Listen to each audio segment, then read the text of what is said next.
everyone. Thanks so much for joining us today for our No Stupid Questions podcast.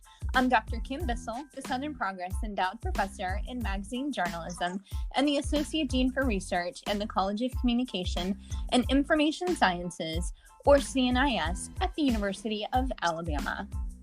And I'm Dr. Annalisa Bowen, an Assistant Professor in the Department of Communication Studies, also at the University of Alabama. And we also work in the Institute for Communication and Information Research, or the ICIR, at UA. So today you're really going to enjoy our conversation with our next guest, who has spent a lot of time studying why athletes make what we might consider to be not such bright decisions and how best to correct it when that happens. So we're talking about image repair and branding in the arena of sports. And, maybe this could be applied somewhat. We're not all athletes, but to our own lives. Sometimes we all may not make the best decisions. Exactly. And what do we do about that when that happens? So many of you might be familiar with things that have happened in the past, like when Tiger Woods had several miscues related to his relationship with women, or when Michael Phelps, who's a swimmer, got more than one DUI in a short span of time. Some athletes come out on the better side of things, while others don't. Our next guest has studied all of that, and in addition to being an avid sports fan, he is one of the most well-known scholars in the area of sports communication. Dr. Keenan Brown is an associate professor of advertising and public relations and is heavily involved with our own Alabama program in sports communication. In this conversation with Keenan, we learn more about how he got started doing this line of research. We learn a little bit about how he has handled the quiet zone of sports during the global pandemic, and we dive more into the how and why this type of research is needed. So we want to give a very warm welcome to our next guest, Dr. Keenan Brown.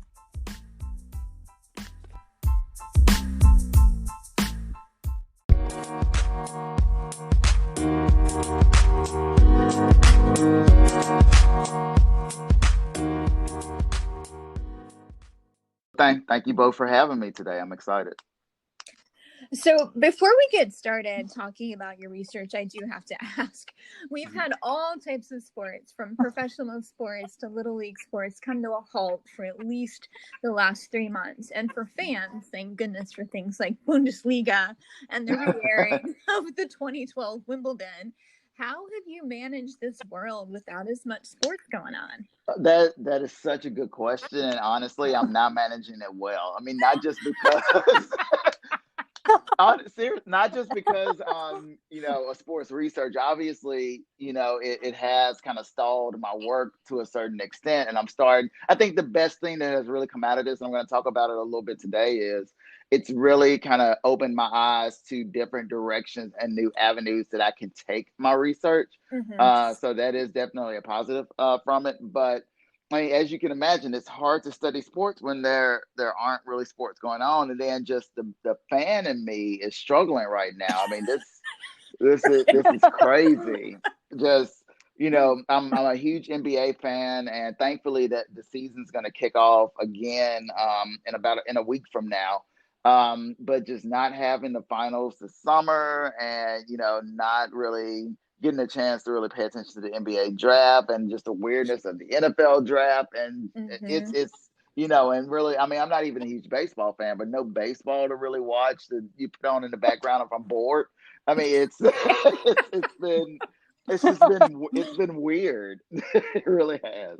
Well, it was a couple of weeks ago, my daughter walked into the house and I had golf on, and she's like, "What are you doing? Why are you watching golf?" And I'm like, "Because it's something to watch." Yeah, it's like I just need a fix. Like I just need to watch. I honestly will watch anything that is sports related at this point. Seriously. It's been interesting for sure. All right, so shifting back to your research.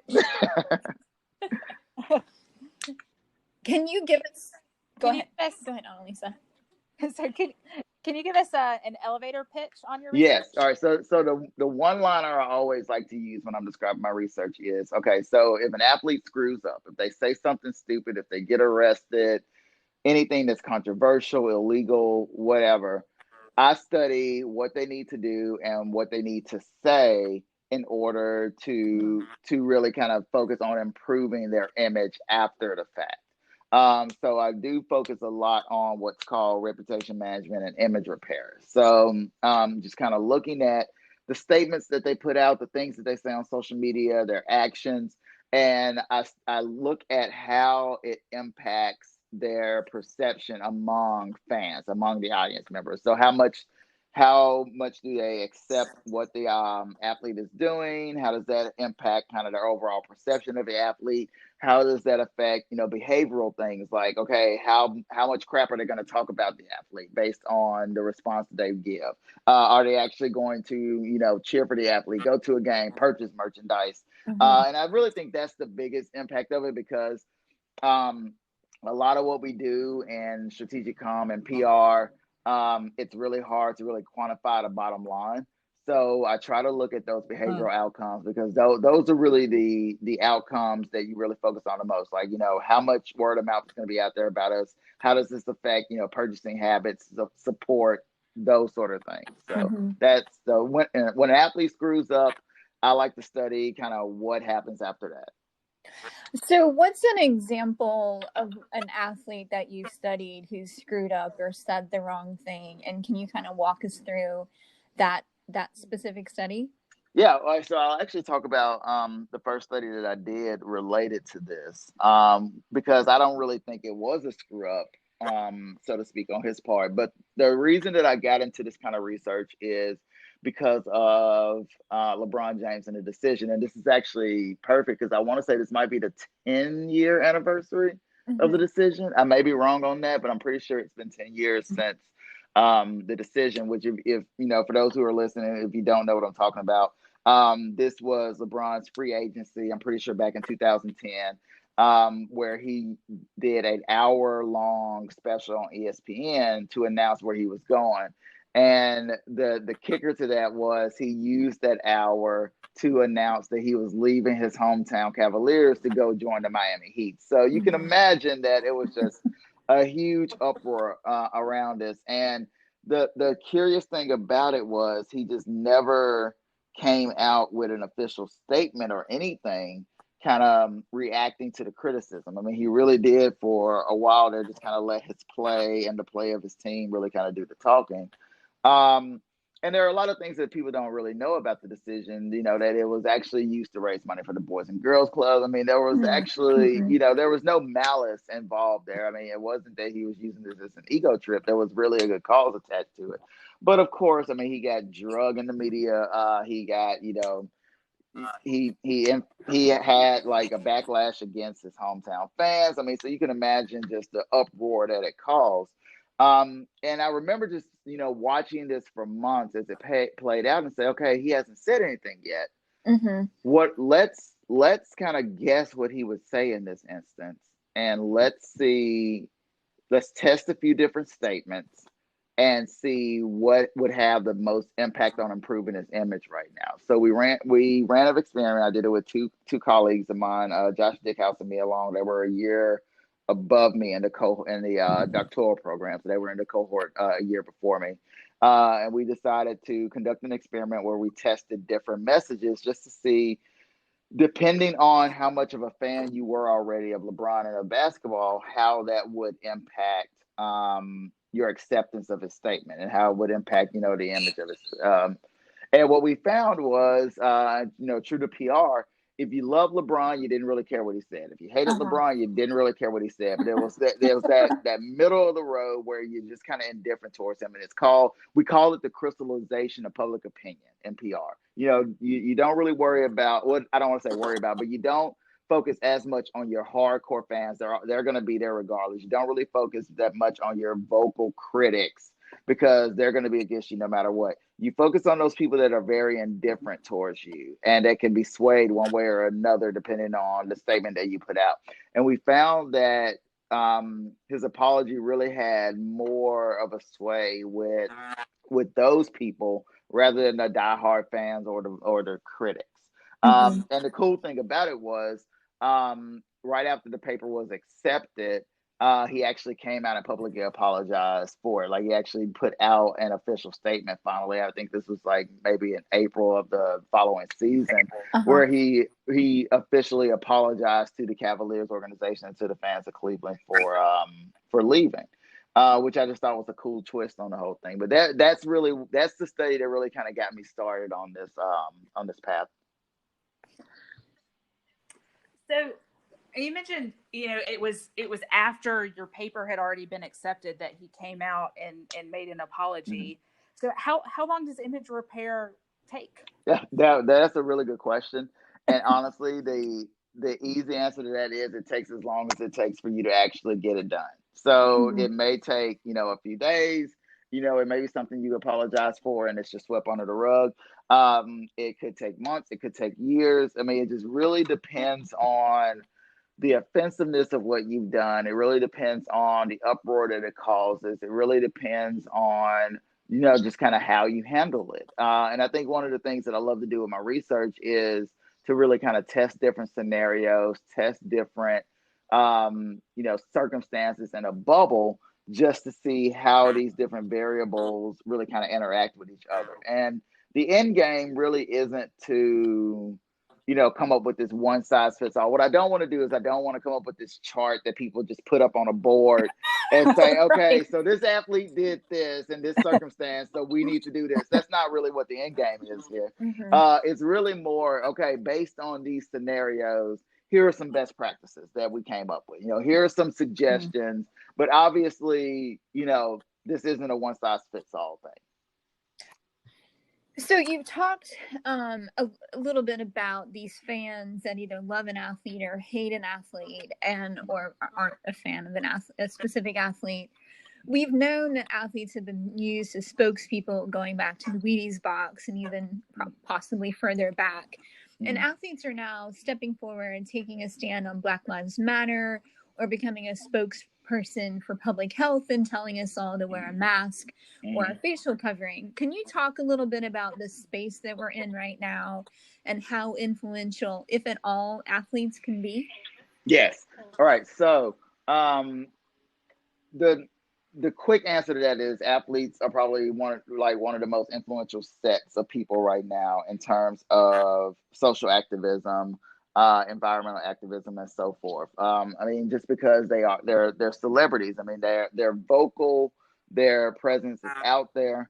So we do lean on athletes a lot as role models, so to speak, for a lot of these different issues, for better or for worse.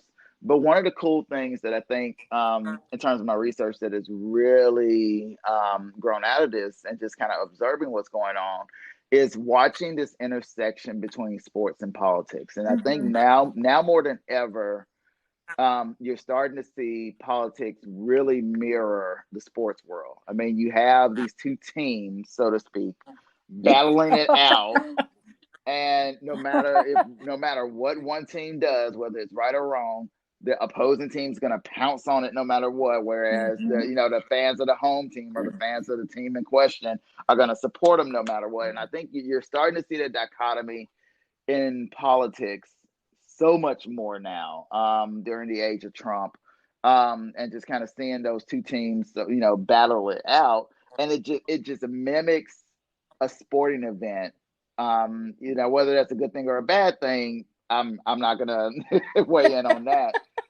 But it is. And I think the cool thing about that is it gives me an opportunity now to really kind of study those intersections and really treat political affiliation, political orientation like fandom. So one of the things that I plan on doing here soon is kind of studying statements made by athletes that support certain social issues. So Black Lives Matter, certain environmental issues, being, either pro-life versus pro-choice, standing up against domestic violence, these things that are very politically charged.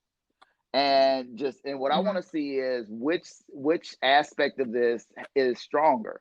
So when an athlete puts out this statement, is your fandom or your political affiliation going to sway you more, depending on how you react to this? If you're a Republican, but you're also a hardcore NFL fan, and you see, a football player put out a statement about Black Lives Matter, which part of your fandom is going to sway you more, based on how you react? Is it going to be your political affiliation that makes you react a certain way, or is it going to be your fandom that makes you react a certain way?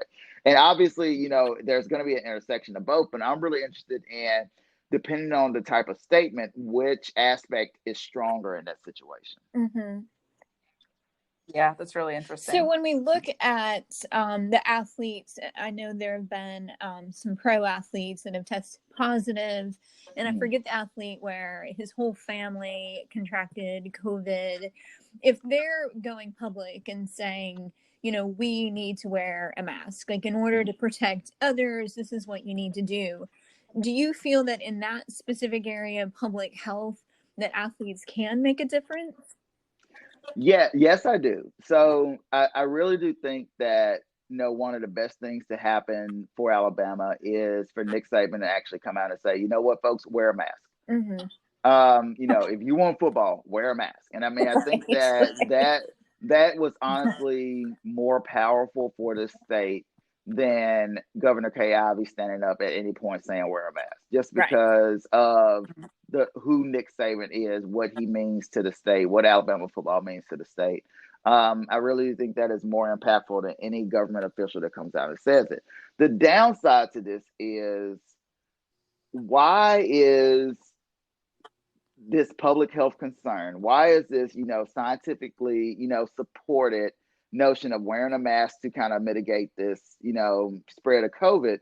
Why is this a political issue now? I mean, that's one of the things that I want to study too, is just kind of looking at, okay, if an athlete comes out and says wear a mask, like, why are Republicans kind of pouncing on this athlete, saying that they're, that's taking away their freedom, and they're, a threat to democracy, and they're a disgrace to America, and blah, blah, blah, and all stuff. And it's like, all this athlete has done is just sit up here and ask you to wear a mask. But this is what I'm talking about when I talk about the intersection of sports and politics. Something that shouldn't be a political issue is now very politically charged, and it is going to have an impact on the perception of those athletes.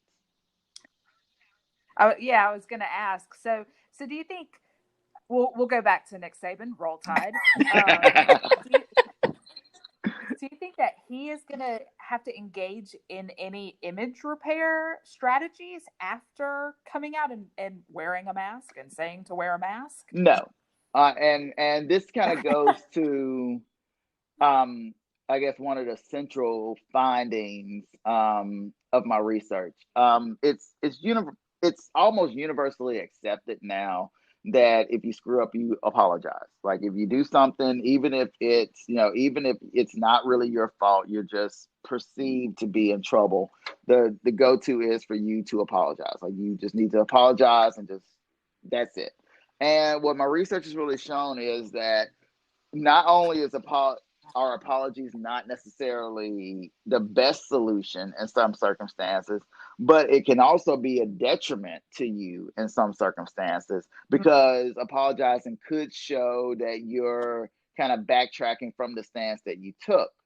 Or, apologies these days, if everybody's giving an apology, then they can seem very shallow, just very, they don't really mean as much. They don't hold as much weight. They're not as genuine anymore because everyone apologizes. And what I've seen is, in certain situations, you may not necessarily have to apologize. And one of those situations is related to public statements like this, like statements where you are, and I think most of my work has really kind of looked at more environmental statements, but I think it really does apply here. Like, yes, Nick Saban put out a public health statement about wearing a mask, but I don't think this is a situation where he needs to apologize to, opponents of COVID, as crazy as that sounds,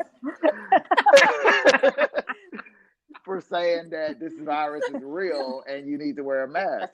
Because I think that the consensus right now among the majority of people is, okay, whether you believe that this is, a realistic thing or not, everybody probably needs to wear a mask now. So I don't think there's a situation there where he needs to do it. Now, on the flip side, if he, hopefully that this never happens, but if he ends up getting a DUI or something like that, or, something else that is like more offensive than coming out saying wear a mask, Then we Mhm. start kind of getting into the realm where, he would probably need to put out a public statement. Have you looked at kind of coaches versus veteran athletes versus rookies versus professional and college sports? Is there any difference in how one goes about image repair versus kind of where you are in your career or your title? That is a great question. Mainly because I actually don't look at college sports, and it actually Okay. it's a conscious decision of mine. And it's just something I've worked on studies with other colleagues that have taken a lead that looked at collegiate athletics, but just for my primary research, I stick to professional for a number of reasons. One is the image repair process is a lot trickier there because professional athletes can usually put out a statement on their own. They don't have to go through the channels of their team. They don't have to go through the channels of their coach. They don't have to go through the NCAA, and all these different layers to put out the statement. Whereas collegiate athletes usually have to make the statement under the guise of that athletic department or the NCAA or something along those lines. So there's just a lot more red tape. There's a lot more involvement there. So it's a lot harder for now coaches, athletic directors, I could easily look at those things, but what's the fun in that? Studying athletes really is that's where the fun is, really just kind of looking at the reactions to different athletes. So that's one reason why it's just the different layers and the different nuances, and kind of tying into that, the NCAA, there's a lot of red tape. I mean, there's a lot of different rules and regulations that you have to follow, through the NCAA. And honestly, just kind of looking at it, collegiate versus professional, there aren't as many restrictions on pro sports. So I can really manipulate and do whatever I want in that instance and actually make it more realistic. Whereas with collegiate athletics, I would have to take into account, NCAA regulations, all that. And it would just make my job a lot harder for what I think would be minimal results compared to professional athletes. Yeah. So I'd really like to follow up on what you just said about the way messaging can be manipulated. Can you tell us a little bit about how you actually do the research that you do? I mean, it's all fascinating, but from a methodological standpoint, what are the ways that you go about studying this? Yeah. All right. So the uniqueness of my work is that I've taken and not to get too technical here, but I've taken a theory that in the past has really been studied very rhetorically. And what I mean by that is it was really studied more in terms of the perspective of the source rather than the audience. So for example, a lot of the work that was used for image repair theory, for Benoit's theory, was really kind of looking at presidential speeches. That's really where he got his start, and kind of studying the rhetoric of the actors, of the accused, and then kind of discussing how you think this would be effective or why you think it would be effective and so forth. And I saw a real gap in this research because we weren't really looking at it from the audience standpoint. We were looking at these statements and we were analyzing these statements rhetorically, but how do we really know if the audience is going to react a certain way? So I started taking Benoit's theory and looking at it experimentally. So that's kind of the twist of my work is all of my work is experimental design. I manipulate the statements, I manipulate the conditions, and it kind of goes back to what I was mentioning about kind of studying these things in a bubble. So what I try to do is I try to isolate 2 or 3 variables at a time. And I'm really interested in kind of studying the intersections and the interactions between those variables. So with the LeBron James study that I referenced, I wanted to look at how fan involvement, how your fandom, the intensity of your fandom, and the different statements that LeBron could have put out, how do those things interact together? Are you going to be more willing to accept an apology, if you are a hardcore fan versus not really, a strong fan of LeBron or the NBA? Is there a chance that you would accept him, attacking his critics if you're a hardcore fan, if you're a big fan of LeBron versus if you're just a casual fan.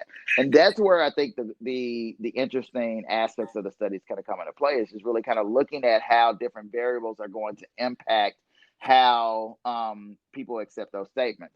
I've done a series of studies where I've looked at the impact of race and gender on the image repair process. Mm-hmm. So is it going to be harder for a Black woman to apologize or to repair their image after an apology, for a transgression, than a white male or a Black male? So kind of looking at these intersections, is it going to be harder for a Hispanic athlete or an Asian athlete to repair their image compared to a Caucasian athlete? So just kind of looking at those intersections and how they have an impact on the image repair process. That's kind of where political affiliation kind of comes into play. Like when you give out, a politically charged statement, is that a political affiliation going to have an impact on how that statement is accepted? So I really just think the intersections of those variables are really the cool thing to study. I mean, anybody can, put out a case study where they're, okay, here's the scenario, here are the statements that they could have done. Let's see which one is effective. Mm-hmm. It doesn't take into account all the contextual variables that come into play there. Well, what is the race and the gender of the athlete? What sport does the athlete play? Was this a politically charged statement? Was this a criminal accusation? What is it a non-criminal accusation? Mm-hmm. There are just so many contextual layers to a scenario. And what I'm trying to do is just test as many of those as I can to really kind of come up with some suggestions and some recommendations to take. Well, so I have to ask, in the studies that you've done looking at, say, a Black female versus a white male, what have you found in these studies kind of when you've looked at gender and race as factors? Yeah. Okay, so the most interesting thing I would say I found in that is what my colleagues and I have kind of dubbed the racial contradiction. So typically in studies like this, when you look at criminality, it's typically harder for a Black person to try to repair their image, or they might have a more negative, like people might have more perception of a Black person than a white person if they are involved in criminal activity. The opposite is what I've kind of found in my sports studies, and this is something that I've seen that has really been kind of consistent across the board. If an athlete is faced with a criminal act, and unless it's the same act, same situation, the only difference that we've kind of manipulated is really kind of the race of that athlete. We found that it's actually harder for the white athlete to repair their image than the Black athlete. Wow. And it's so counterintuitive to the other, like the previous research out there that isn't sports related. Like any other study that you look at out there really kind of looks at those studies have found that typically the minority perpetrator has a harder time repairing their image, or has a more negative perception among the audience or among the media than a white perpetrator. So it was really interesting. We found that in our first study where we looked at the intersection of race and gender didn't have as much of an impact, but race did. So we decided to tease that out and look at it just at race, but we decided to look at various races. So we looked at white, Black, Hispanic, Asian, Middle Eastern, and the same rules applied. Like that, the white athletes had a harder time repairing their image than minority athletes. So we decided to kind of look at why this is, and one of the reasons that we thought this could be is the intersection of media consumption. That maybe there's a turn where if you consume more sports media, then that role reverses, and that's actually what we found. We found that people that consumed lower amounts of sports media, kind of that perception really held, that the Black athlete was perceived more negatively. They had a harder time, repairing their image than the white athlete. But as you increase sports media consumption, that role actually reversed at some point, where okay, now if you're consuming high levels of sports media, then the white athlete is actually going to have a harder time repairing their image with you than the Black athlete. That is really fascinating. And as you said, it's certainly counterintuitive.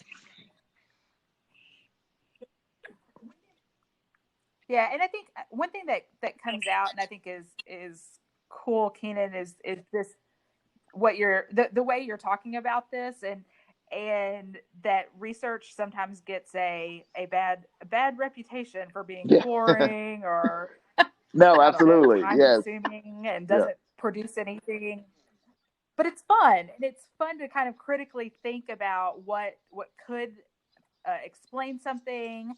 Um, it, It really it's is. enjoyable to But hear no, you talk about thank your you for that. research. And honestly, I came into, it's funny because I came into my doctoral program with that same kind of perception that, okay, I have to figure out something like very like theory driven and academic and boring to study, because that's the only way I'm gonna be able to like make a name for myself in this field.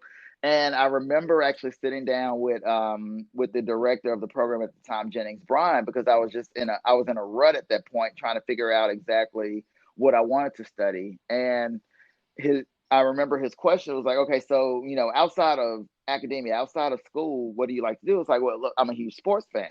Mm-hmm. And he said, okay, well, why don't you study sports? And I remember my reaction being, can you do that?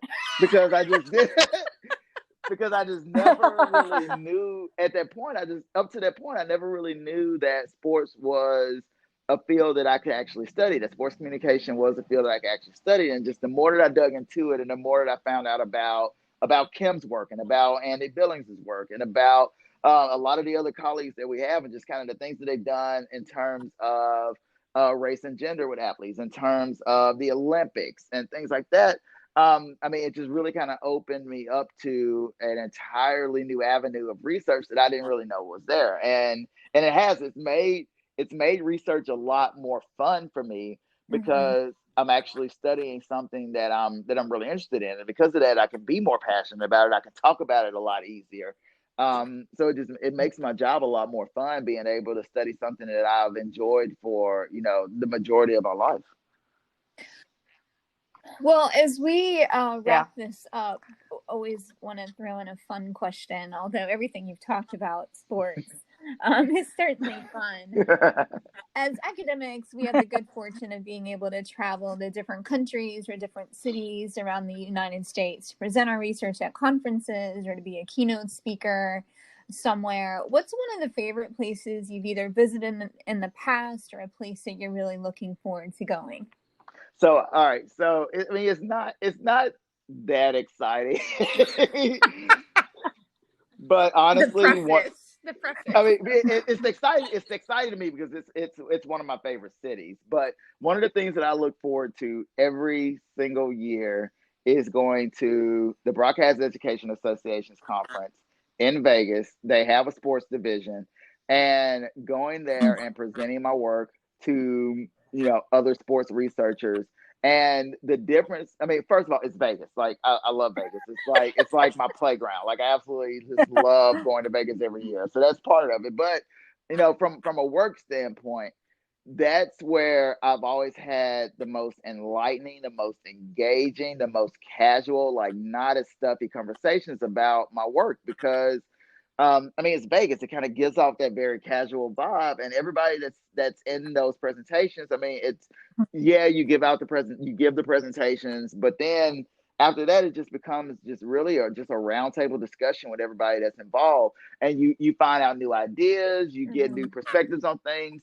It's not, academia really gets a bad rap. And some of it's legit. We get a bad rap of being very condescending to each other sometimes, very just, demeaning to each other at times. And I mean, yeah, like you have some people that are like that, but I've never encountered that in Vegas. Like it's always, hey, this is a great study.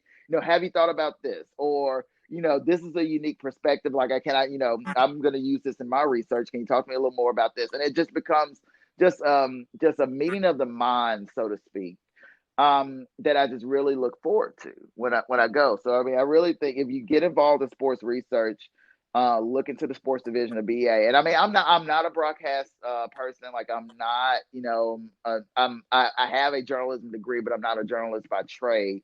So a lot of people think because you are like an advertising or a PR person, you don't really have a home with BEA, and that's so far from the truth.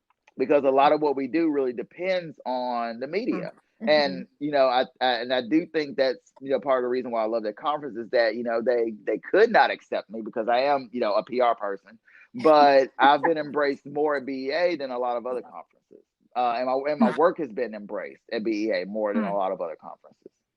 I think you've just described the way stuffy, nerdy people, what happens when stuffy and nerdy people get together in academic conference. Yes. You put a very pretty picture on the whole thing. I try what I can. Dr. Keenan Brown, it has been so great to talk with you today. Thank you so much for your time, and thank you so much for sharing just a little bit about you and your research.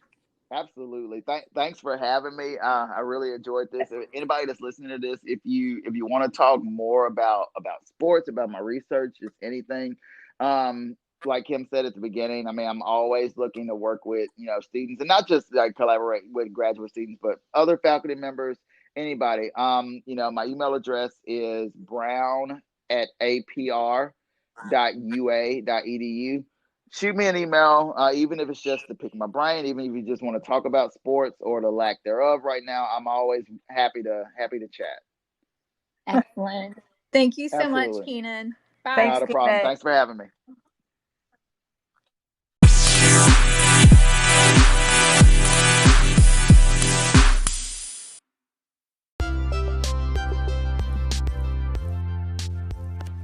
Thanks so much for joining us today in our conversation with Dr. Keenan Brown. And I really want to thank those of you who've been following along each week as we've spoken to a different faculty member and a professor of communication. We are really going to shift gears next week, and this is going to be a fabulous conversation. I'm really excited for you all to hear this. We are going to be talking with Dr. Miriam Sweeney, and if you've ever used something like Siri or other virtual assistants, she's going to tell us more about how those virtual assistants can be race or gender biased. It's a fascinating conversation, and I hope you'll tune in. Thanks so much.